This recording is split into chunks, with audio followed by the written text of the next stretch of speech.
일단 우크라이나를 갔습니다. 네. 간단 말 없이 처음에 나갔었습니다.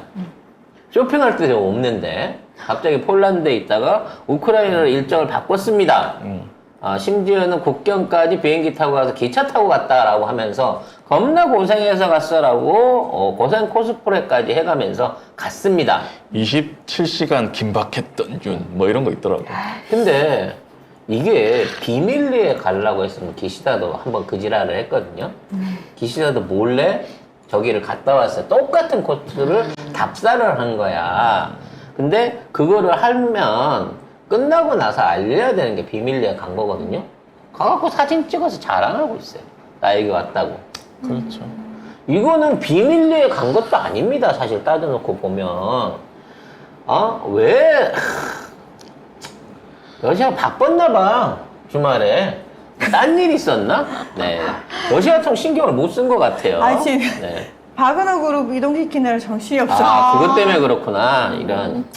아무튼 그런 러시아를 찾아가가지고 결국은 우크라이나. 그런 우크라이나를 전쟁 지역을 찾아가가지고 전쟁을 피부로 느끼고 왔다. 뭐 70년 전에 우리나라를 보는 것 같아. 네가 70년 전에 그 우리나라가 어떤 상황인지 어떻게 알아? 그러면서 거기 가가지고 아무도 안 한다고 하는 우크라이나하고의 세 가지를 책임지겠대요. 안보와 재건과 그 다음에 또 하나는 뭐지? 경제인가? 아무튼. 재건. 인도. 인도. 네. 그러니까 어느 나라도 미국도 함부로 하지 못하는 우크라이나 안보와 재건을 함께 하겠다고 통 큰 메시지를 던졌습니다. 야, 저기 통 크다고 하지 마세요. 담대한 구상을 밝혔습니다. 그런 표현 쓰지 마. 2,000조짜리 사업에 참여하기로 했답니다. 와. 자, 일단 올해 지원하는 게 1,900억인데 일단 기사를 한번 보시죠. 네. 네, 경이 우크라이나에서 젤렌스키를 만나서 올해 일단 1,900억 원을 지원하기로 했습니다. 한국이 지난해 약 1,200억 원의 인도적 지원을 했는데 올해는 여기에 더해서 1,900억 원의 인도적 지원도 효과적으로 이행하겠다고 했습니다. 우리를 제외하고 인도적 지원을 가장 많이 한 나라가 일본입니다. 8천만 달러 있어요. 근데 지금 우리는 얼마라고 있죠? 1억 5천만 달러. 2억 5천만 달러입니다. 총. 2년 동안 총. 그렇네. 네. 일본도 헌신바라고 종이학까지 걷어가지고 주면서 그걸 다 지원이라고 했어요. 일본 안에 제지 사업이 흥했다는 거 아니야. 집집마다 재고로 있었던 종이학을 전부 다 여기다 갖다 퍼날렸으니까. 일본 항공사만 돈을 번 거예요. 종이학이랑 헌옷들 이런 것들을 인도적 지원한다고 이거 지원해가지고.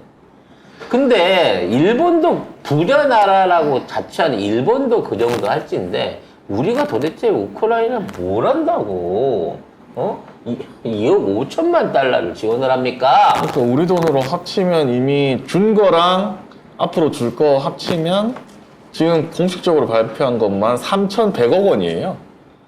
3,100억 원을 우크라이나에 때려 박는 겁니다. 왜? 왜 도대체? 그 외에는 뭐야? 그냥 삼부 토건을 위해서 때려 박는 거지. 제가 지난주부터 삼부 토건 사시라고 그랬더니 많은 분들이 욕을 다 하셨어요. 꼭지까지 올라가 있는 주식 왜 사라 그러냐고. 오늘도 5% 올랐습니다. 네.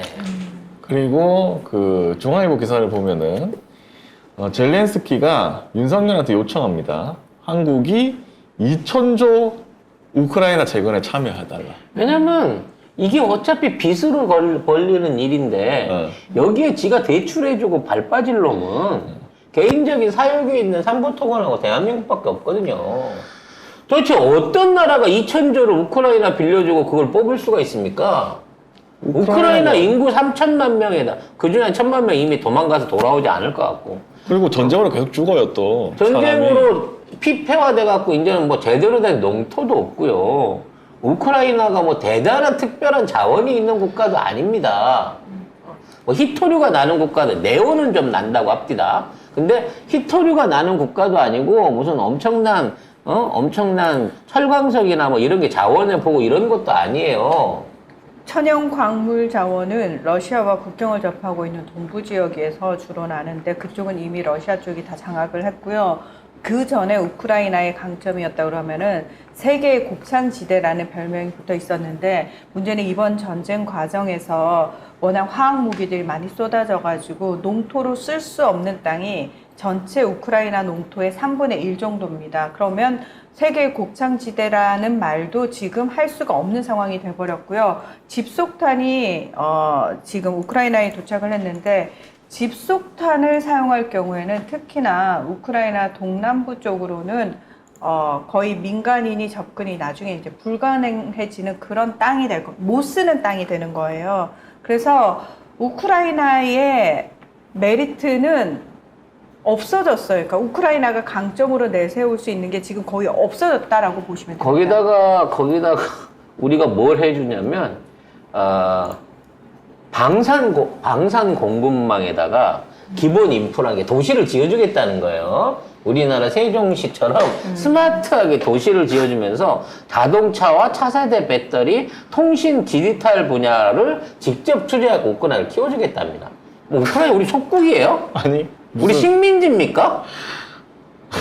진짜 어처구니가 없네. 아니 이거는 우리나라의 도서 지역에 해도 우리나라도 빈 땅 많아요. 북한에 모자라. 가서 하라고 그러면. 이거 아니 지금까지 그런 걸 해본 적이 없는 나라에다가 자동차와 차세대 배터리, 통신 디지털 분야를 투자를 해주겠대요. 말도 안 되는 얘기지. 거기는 전쟁 붙고만 해도 앞으로 50년이 걸릴지 100년이 걸릴지 모릅니다. 전쟁 폐허에다가 지금 무슨 배터리 공장 짓고 자동차 공장 짓겠다는 얘기예요? 그리고 나는 자꾸 불안한 게 재정 지원과 더불어 우크라이나의 전쟁 수행 능력을 지원한대요. 난 이 말이 제일 무서워요. 지금 평화를 위해 협상을 하자 그러면서 양쪽에서 지금 협상을 하고 있는 상황에서 우리가 돈도 줘가면서 전쟁 수행 능력을 지원한대. 나는 이게 파병을 의미하는 게 아닌가 싶어가지고 네. 난 너무 겁이 나요. 그렇게 생각할 수밖에 없는 게 지금 룬이 뭐라고 했냐면은 생즉사 사즉생의 정신으로 강력히 연대해 함께 싸워 나간다면 분명히 우리의 자유와 민주주의를 지켜낼 수 있을 것. 이쯤 되면 룬 군복 입혀가지고 네가 그래 현장 지휘관 해라. 우크라이나 전장에서 네가 최전방에서 네가 지휘관을 해라. 부동시라 그것도 못한다니까. 부동시는 있다 없다 하는 거 아니에요? 아 그런가? 없을 거예요. 지금 우크라이나 갔을 때는 부동시가 없어진 상황이었거든요. 아니 생즉사 사즉생은 뭐 아니 그건 우리가 외구들하고 싸울 때 임진왜란 때 이순신 장군이 한 얘기고 이순신 장군도 오직 하면 그 말 했겠냐고. 살고자 하면 죽을 것이고. 아 이승만도 했나? 뭐 그건 건가? 그 흩어지면 죽고 뭐 그거잖아. 근데 아무튼 대한민국에 있는 전쟁사를 다 두들겨봐도 뭐 죽고자 하면 살 거고 살고자 하면 죽을 것이다 이거 했던 양반은 딱 두 사람이에요. 계백 장군하고 이순신 장군밖에 없어요. 아니 우리 보러 가서 죽으란 얘기잖아. 얘들이랑 싸우자는 얘기는, 손잡고 싸우자는 얘기는. 왜 이런 미련한 짓을 해? 진짜 지금 군대 보내놓으신 부모님들 입장에서는 지금 걱정이 엄청 많을 텐데 절대로 파병 자원하면 안 된다고. 지원하면 안 됩니다. 지원 이거. 절대 못하게. 이거 예. 만약에 지원한다고 하면은 이게 공고가 뜨거든요? 그러면 뭐라고 하냐면 제가 했을 때도 무슨 어디 뭐 지원하는 거 뭐 어쩌고저쩌고 있었는데 그때 장교들이 뭐라고 하냐면 야 돈을 제일 많이 벌 수 있다. 가면. 돈으로 유혹하는 거예요. 왜? 네가 군대에 있을 때 돈 이만큼 벌 수 있을 것 같아? 야, 라고 하거든요? 월급도 500씩 주고 너 전투 나가면 이 전투 수당은 1,000만 원도 넘게 나와. 그러니까 봐 그런 공고가 뭐 뜨면 그런 얘기 해요. 부잣집 있는 집 자식들은 안 간다고. 결국은 제일 가난하고 제일 먹고 살기 힘든 사람들이 그래 이게 하나의 또 기회가 맞아요. 될 수 있어 이런 생각을 하게 된단 말이에요. 그렇게 파병 가는 거예요. 만약에 간다면. 근데 아니기를 진짜 비는데 근데 어떻게 대통령이라는 사람이 다른 나라에 가서 그리고 맨날 빨갱이 이렇게 싫어하면서 6.25 때 저쪽에 참국 소련군으로 참전했던 나라인데 가가지고 생즉사 사즉생? 70년 전을 생각했다 그러면 네가 70년 전에 살아있었으면 걔네 조상들한테 우리 사람들이 학살당하고 피해받고 침략받았던 걸 생각을 해야지. 우크라이나를 혈맹이라고 생각한다는 게 이게 무슨 뭐 우리 참전군 도와주는 거랑 같은 레벨인 줄 아냐고 지금. 이렇게까지 얘기하면 진짜 참전하는 거 아닌가? 그 생각밖에 안 들어요. 진짜로. 그래서 나는 이번에 여기를 간 그 목적도 이상하고 간 루트도 이상해요. 굳이 둘이 정상회담을 하고 싶으면 그 나라까지 안 기어 들어가고 나토에서 만났을 때 만나갖고 2시간 얘기하면 되잖아. 시간도 많았잖아. 쇼핑하고 댕기고 핑핑 놀 만큼. 심지어 나토에서는 마주쳤지만 말도 안 하는. 쌩깡을 당해놓고 거기를 찾아가갖고 110분 동안 둘이서 정상회담을 했대요. 뭔 내용을 정상회담인지는 나오지도 않아. 그냥 다 책임진대 우리가. 심지어 둘이 이름으로 윤석열, 루나하고 젤렌스키 이름으로 장학금도 만들기로 했답니다. 한국에서 공부하는 우크라이나 학생들이 뭐 안정적으로 학업을 마칠 수 있게 장학금을 준다는데 우리나라 학생들 수능 준비하는 수험생들은 망쳐놓고 이게 돈이 막 썩어 나는가 봐요. 그냥 우크라이나 가갖고도 하고 다니는 꼴을 보면 무슨 뭐 이상한 방명록 같은 데다가 방명록 써서 올려놓고 네. 그 다음에 뭐 트위터에다가 같이 사진 찍은 거 올려놓고 이러면서 또 화보질 하고 있는 거예요. 거기 가가지고. 사진을 잠깐 보면은 이거 아니고 이거 먼저 볼까요? 대통령 우크라이나에 뭐 환영 행사를 하는데 뭐 이런 사진이 있더라고요. 이렇게 하고 또 이제 대통령이 누군지 모르겠죠. 야, 뒤에서 짝다리 짚고 저 사진 찍고 있는 유튜브 저 새끼 누구냐 저거? 우리나라 사람 아닌 것 같은데. 알겠죠. 그쪽 나라에 이쪽 저 정부에서 촬영하는 거예요. 지금 제 밀리터리 룩 입고 있죠. 젤렌스키하고 같이 다니는 참모진들은 다 밀리터리 룩 입고 있습니다. 저러고 찍어서 이제 나중에 올려주는 거야? 네. 여기에 방명록에 뭐라고 썼냐? 대한민국은 우크라이나 국민들과 함께 할 것입니다. 왜? 그리고 우크라이나의 자유를 위하여. 이것도 뭔가 우리의 자유를 침해하게 70년 전에 쳐내려온 거에 대해서 사과라도 받고 저러고 써야 되는 거 아니야? 그리고 우크라이나가 자유를 좋아할까요? 과연? 지금? 전쟁 상황에? 그리고 자유를 위하여. 이거 뭔가 술집에서 위하여! 이거 같지 않아요? 건대사예요? 건대사. 나는 진짜 이거를 보면서도 진짜 어떻게 이렇게까지. 그래서 나는 이거를 자꾸 일본이 시켰다라는 생각이 든다니까. 우리가 지난달에 그 얘기 방송했었잖아요. 일본에서 출장 명령을 받았다. 근데 우리는 계획이 없다고 우리나라 대통령실은 계획이 없다고 말할 때 니들은 모른다. 당일날 근접해봐야 일본에서 명령이 온다 그랬는데 이번에 기시다 만나갖고 옛날에 기시다가 했던 짓이랑 똑같이 여길 들어간 거예요. 근데 극비라고 했지만 지난 이게 5월 26일 우리 방송에서 했었잖아 이거. 네. 일본 언론이 TBS가 윤석열이 우크라이나 7일에 간다 라고 보도를 했어요. 그러니까 대통령실이 아닌데 라고 또 구라를 친 겁니다. 니들이 뭘 알아. 그땐 진짜 몰랐을 수도 있지. 아니에요. 이 동아일보 기사를 보면은 김태효가 그 얘기 합니다. 나중에 보면은 그때 얘기가 있었는데 갈지 말지 몰랐다고 막 그런 얘기를 하거든요. 그러니까 김태효가 저길 왜 갔냐 했더니 얘 수행해갖고 데리고 들어가려고 간 거야. 이 겁 많은 새끼 데리고 들어가려고. 김태효한테 그렇게 시킨 놈 당연히 일본 놈이 기시다겠죠.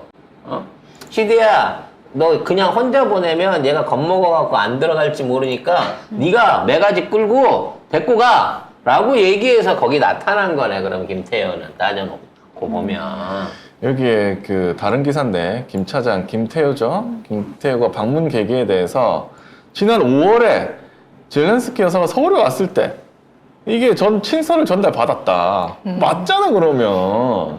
그럼 이번에 나토에 또 초청이 왔다.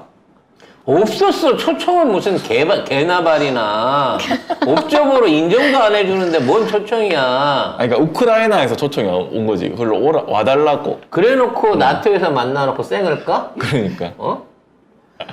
무슨 앞뒤가 앞뒤가 전혀 하나도 안 맞지 않는 거예요. 하나도 안 맞아. 이거는 오로지 삼부토건을 위해서 간 겁니다. 현장 시찰하고 우리 여기서 돈 들여가지고 나라 돈 들여갖고 우리가 재건 다 해드릴게요. 공사 우리 많이 주세요. 우리 삼부 많이 밀어주세요. 이거 말고 다른 걸 뭘 생각할 수가 있겠냐고. 현지 지사장으로 아마 이낙연이 동생이나 가면 되겠네. 우크라이나 지사장으로. 낙엽이 어떻게 됐어? 엄중하게 뭐 또 그렇게 써놨던데 뭐. 아, 하여튼 진짜? 별 볼 일은 없습니다. 아, 정말 제2의 만덕산 그분이 네, 되셨구나. 그렇습니다. 뭐 하려고 해도 안 돼. 어쨌든 안 돼. 그리고 근데 뭐 젤렌스카 여사 트위터를 제가 봤거든요. 그러니까 있을 수 없는 일이 일어났습니다. 이런 구력 사진을 젤렌스카 여사가 이런 사진을 올려놨어. 어떡해? 야, 근데 진짜 그 영이랑 똑같이 아니 그 형이 눈이라도 크지. 아니 그 영이도 이렇게 볼빵이잖아. 근데 웬만큼 이 외교 관련된 사진은 둘 다 잘 나온 사진을 쓰지 않습니까? 근데 여기는 진짜 찌그러진 사진을 썼어. 이 얼굴을. 동양과 서양의 미의 기준이 달라서 그래. 아니 본인은 너무 잘 나왔어. 그리고 그러니까. 젤렌스카는 너무 잘 나왔어. 젤렌스카도 복수한 거지. 나 지난번에 한국 갔을 때 당했다. 사진 개판으로 골라줬지. 너도 한번 당해봐. 이씨. 그러고 이거를 고르지 않았겠나. 심지어 이거 젤렌스카 이 공식 그 트위터인데 이것만 이 사진만 그 영어로 안 썼어요. 다른 거랑 같이 쓰거든. 우크라이나어랑 영어랑 같이 해가지고 하는데 이거는 영어로 안 씁니다. 예. 내가 봤을 때 저희 진짜 그 속된 표현으로 아우 양년들이 더 독해 뭐 이런 표현 진짜 속된 표현입니다. 죄송합니다. 그 왜 헐리우드에서 여고생들 사이에 질투, 암투 뭐 이런 거 다룬 영화 보면은 되게 끔찍하잖아요. 근데 그게 이제 뭐 영화지 이러는데 그 실제로 이렇게 학창 시절을 서양에서 보낸 친구들이 정말 그런 표현을 해요. 저것들이 더 독해. 그러니까 쟤들은 그 빈정거리고 이렇게 사람 깔아보는 게 상상을 초월할 정도라고 얘기를 해요. 그래서 상대의 약점을 다 알아가지고 그걸 이제 최대로 놀려 먹는데 지금 여기서 여러분 혹시 보이시는지 모르겠는데 이 사진이 선택된 이유가 있을 거라고 저는 생각을 해요. 딱 봐도 머리 크기가 얼굴 크기가 바로 이분 입장에 저 여성분 입장에서는 한국은 얼굴 크기 중요시한다는 건 뭐 이미 다 아는 얘기고 얼굴 작게 나왔어 크게 나왔어 뭐 이런 특히나 얘는 돌려깎기 해가지고 얼굴을 작게 만들려고 기를 쓰고 있다라는 거 기를 썼다라는 사실 너무 잘 알고 있잖아요. 그래서 제가 봤을 땐 진짜 악랄하게 매긴 사진이다. 차자 자세만 보면 김건희가 군대 갔다 온 것 같아.